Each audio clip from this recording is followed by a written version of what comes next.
It's time for a new episode of Faith in Fairways with the founder, Brad Thorberg, who after more than 16,000 lessons taught to over 2,000 golfers, has discovered the most forgotten and overlooked part of your golf game that is keeping you from playing your most consistent and confident golf ever. Now, here is your host, Brad Thorberg. What is up, members of the Birdie Crew, fellow golfers? Brad here, another episode of Faith in Fairways podcast. Today, we're going to get into the simplest way for you to start making more putts, especially the putts that matter. We've talked about that in the past. Today, we're going to lay out the simplest way to help you start to make more putts. What can you be doing right now to help make more putts more consistently? And that's our goal today. We're going to dive into 3 of the key things that are going to help you do that, 3 of which you can start working on right now, today, the moment you get off this podcast, or you could be listening to this and start doing it as you're listening to this. You don't even have to wait till you're done. This can be done all winter long in the house, which is what I love because, putting is such a huge, huge component of your score, a quarter of your score, if not more. So we need to be practicing it and we need to become mentally strong with it. So the very first key piece when it comes to putting is one of the biggest things I see a lot of my clients do is they're looking at their putter when they putt, or they're staring at the ball, which creates this putting motion where they're kind of jabbing at the putt, kind of popping at it and punching at it or flicking at it, or they're watching their putter and they're moving it around trying to make a perfectly straight back and straight through, which, shocker, there's no such thing as straight back, straight through putting stroke.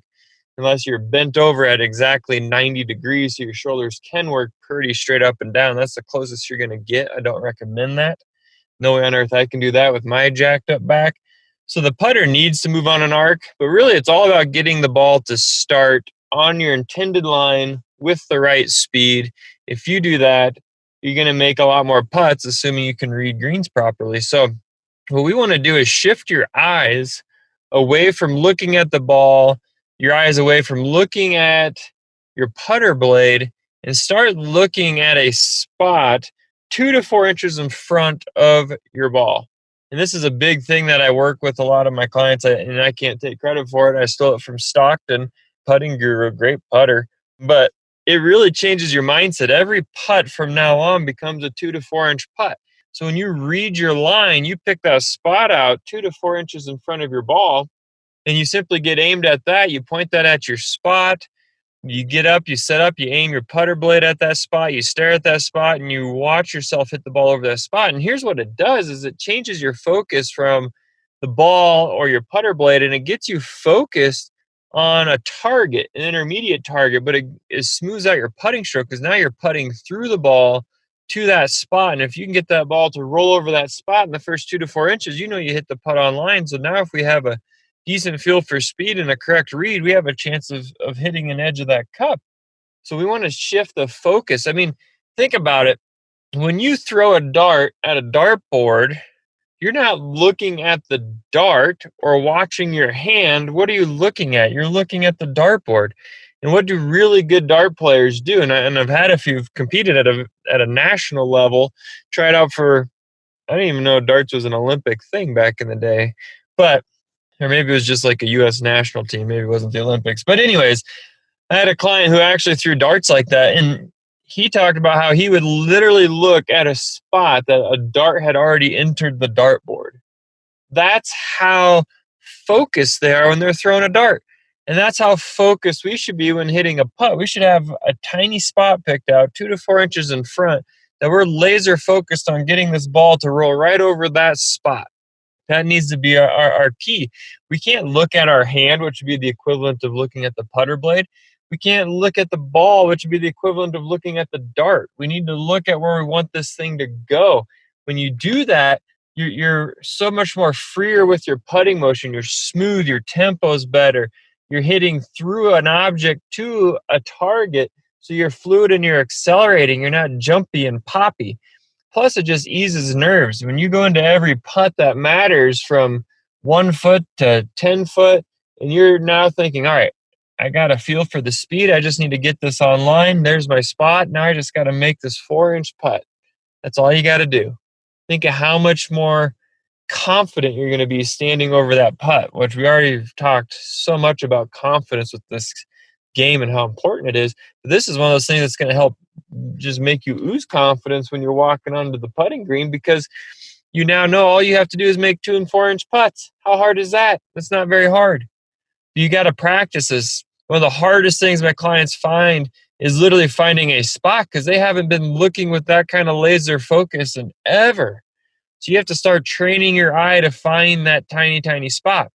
If you struggle with it, use your golf ball and use a line on it to aim at that spot, just to help give you that reminder, because it's so easy that when you get set up over it that you lose sight of it, which we'll talk more about, because that's one of our other components here moving into part 2 is going to be about pre-shot routine and how we can translate finding that spot and how that routine needs to look, and finding that spot, getting set up and hitting this. So 1, you don't lose the spot, and 2, you don't distract yourself with things that don't matter, right? So we got to start changing our eye line focus to be to 2 to 4 inches in front of the ball. Find a spot that's on your line, and every putt from now on is a 2 to 4 inch putt. It's simple. Piece of cake, nothing to it. But now we need to know, how can I transition this into my pre-shot routine and start to create a pre-shot routine that's going to just help me walk to the putting green with swagger, knowing I have an advantage over most of the people I'm playing against, because they don't even have a pre-shot putting routine. They're all over the place. There's no consistency behind it. And probably the number one thing I see most amateur golfers do is they spend entirely way too much time standing over their putt. I mean, what on earth are you doing over that thing? First of all, it's the worst way to look at your putting line, because you're looking at it through peripheral vision at an angle. Like, that's a great way. I mean, think about it. And you'll find this. Like, when you stand behind a putt and you see the line and you find your spot, what happens, and why so many of my clients lose that spot 2 to 4 inches in front, is because when they stand on the side and they're looking through peripheral vision, and we won't even get into the technicalities of left eye and right eye dominancy, which, is a whole nother factor in itself. We're going to keep it simple here.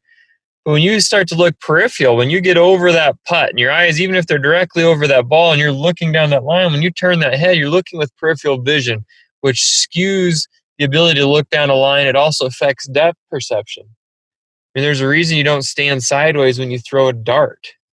I mean, it's a very difficult thing to do. There's a reason a hook shot is so difficult in basketball, because you're looking peripheral instead of with binocular vision. So we got to get you looking binocular vision, see your line. And when we set up, we got to get aimed at that spot. And what most amateurs do is they get aimed, but then they sit there and they look back and forth, back and forth, back and forth. And they spend 10, 15 seconds over the ball, completely losing sight of their line. And half the time they'll do putting, they'll do their practice putting strokes. And this will be a lot of us. I mean, I'm guilty. I used to do this too, but you'll do your practice putting strokes beside the ball, then you'll set up over. So you looked behind it 30 seconds ago. How on earth are you ever going to find a spot when you do your practice putting strokes? Plus, you're doing your practice putting strokes with peripheral vision. Super difficult way to judge pace now. Even though Brad has cracked the code to consistently breaking 90, there are still 3 major mistakes he's found from working with over 2,000 clients that will sabotage your round before you get to the first tee. Head to www.mygolfcode.com now to receive your free guide, where he outlines all 3 faults and provides you with some easy action steps to start playing more consistent golf today. I know, the argument is, I see the tour players doing it. Well, tour players, first of all, don't forget it's their job. Second of all, they're devoting 7 days a week to golf, probably 5 to 15 hours a day, depending on if they're in season, if it's a tournament week, if they're on site, if it's off season and they're grinding out practice. But they're doing everything about their life for work is golf related. And they are spending hours on the putting green, hours. Before they go and tee off day 1 of a tournament on Thursday, before they tee off that first day, day 1, what happens is they've already spent at least at least on the practice green and on all the other greens where they already know the pin placements for all 4 days, by the way, for most of you. How do they make so many putts? Because they've been putting to those pin locations, all 4 of them, and chipping to them for the previous 2-3 days of practice rounds. So they've been putting on all those greens in their practice rounds, rolling putts to all the pin locations. They usually in a practice round will spend almost an extra 5 minutes or so per green rolling putts. And then on the putting green, they're spending hours getting a feel for pace. And that's just on a tournament week. So they're spending on a tournament week, we'll just say roughly 4 to 5 hours putting on those greens before they even tee it off on Thursday. And that's in 1 week during a tournament week.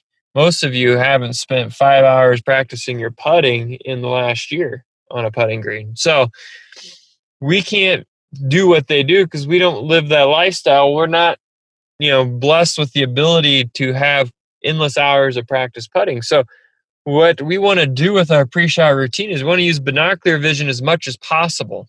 We want to stand directly behind the ball, getting a feel for pace, tracing our eyes from the ball to the cup and back, feeling what that pace is if we were going to push that ball down that line or hit that ball. I love the idea of push for most of my clients because it helps keep their hands steady. You want to think push the ball down that line and use that binocular vision to your advantage because most of your competitors aren't. They're standing on the side of it looking down. That'd be like I shot like 96% from the free throw line in my career playing basketball. And I took a lot of pride in that. I didn't look at the ground. I didn't stare at the ground when I did my 3 dribbles. I was staring at the back rung of the rim that the net went into. I was aiming small to miss small, which is the equivalent to finding that little spot in front of your golf ball when you're putting. I was staring that thing down while I did my 3 dribbles, a little twirl in the right hand, and I'd shoot it. My eyes never lost focus, depth perception, focus on a small target. So you need to stand behind the putt. And we're assuming you've already read the green. Maybe you walk the putt down the low side and the high side. You stand behind it. The most important, if you don't know already, is the 2 to 3 feet before the cup, the 2 to 3 feet after the cup. That's where most of the break is going to happen because that's when it's losing the most speed and gravity takes over. So you want to read that, if anything, is the 6 feet there before and after the cup. But we're talking it's go time. What you're going to do is you're going to look with binocular vision. You're going to feel the pace. You're going to pick your tiny spot out in the first 2 to 4 inches, and then it's go. Then we're getting in the batter's box, and we can't be thinking. You walk up there, and it should take, what I tell my clients is I want less than 7 seconds to walk up, set the putter, and aim it at your spot, set your feet, take one last look at the cup or the spot on the outside or wherever your die point is, trace your eyes back to your spot, hit the putt. Should take very little time. I try to do it in 5 seconds, and I'm not saying I try to do it like I'm rushing through it, but I try to spend only 5 seconds from the moment I say, all right, that's the perfect pace. I felt it. There's my spot. Boom. 5 seconds, I'm pulling the trigger. I'm walking up, aiming my putter, setting my feet, one last look at my die point, trace my eyes back to my 2 to 4 inch spot, hit the putt. Standing on the side, looking back and forth is doing nothing but giving you indecision. I mean, think about how many times in your life your instinct was correct, but you sat there and second-guessed yourself. That's all you're doing when you're looking back and forth or you're looking down doing practice strokes, which makes no sense because I don't even know what you're feeling because you're looking at your putter head. You're not even looking at the distance you're trying to hit it. All you're doing is creating indecision, second-guessing yourself, and self-doubt. And the enemy starts to plant seeds of, you can't make this, you're going to miss it, don't push this, don't leave it short like you did the previous hole. Starts to plant those seeds in your brain and you're done. And that's what all your buddies are doing. So what you need to do to have the advantage is shift your pre-shot routine. Read your green, pick your die point, stand behind with binocular vision until you feel the perfect pace. They always ask Jack in one of his interviews, Jack Nicklaus, and they said, sometimes you stand behind your putts, for a long time, and sometimes you don't even hardly stand behind them. And Jack goes, I stand behind my putt till I'm 100% sure I'm going to make it. I want you to stand behind the putt with binocular vision until you're 100% sure you felt the perfect speed, and you need to tell yourself that so your mind is saying, hey, that's perfect. because now you're speaking words of confidence that's going to help you relax. And then you find your spot in the first 2 to 4 inches, and now you have 5 to 7 seconds to walk up there, aim the putter, set the feet, look at your dive point, come back to your 2 to 4 inch spot, hit the putt. But you got to practice this because it's not going to hold up under pressure. So you need to be practicing this winter. And then finally, leads us right into number 3. And I've dwelled on this so much. And I think this is episode 19. So next week will be episode 20. Hard to believe. And then I think I'll be taking a little break as I recoup, because I don't think I should record podcasts when I'm on narcotics for a week or 2.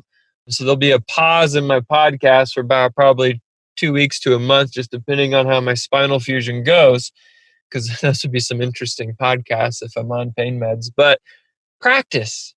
The last piece is you need to practice this. If you want to become a better putter, and the simplest way to do that is to change your focus 2 to 4 inches, switch up your routine, but now you got to go practice it. Now you got to go grind it. Now you got to put in the reps and the effort.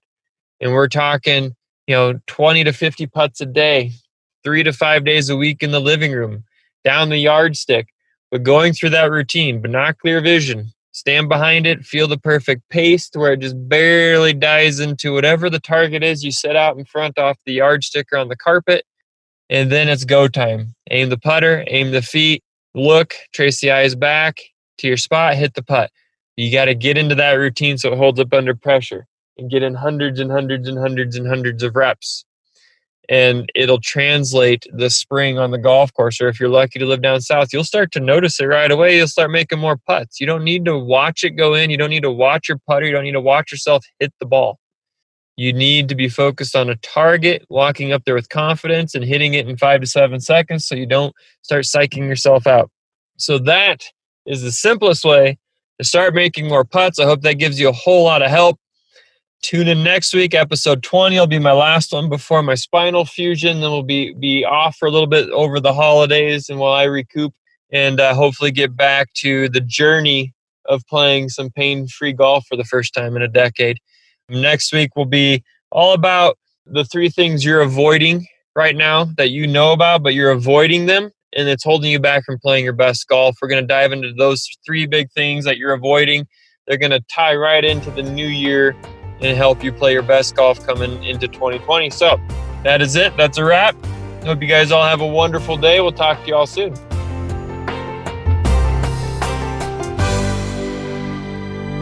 This is the podcastfactory.com.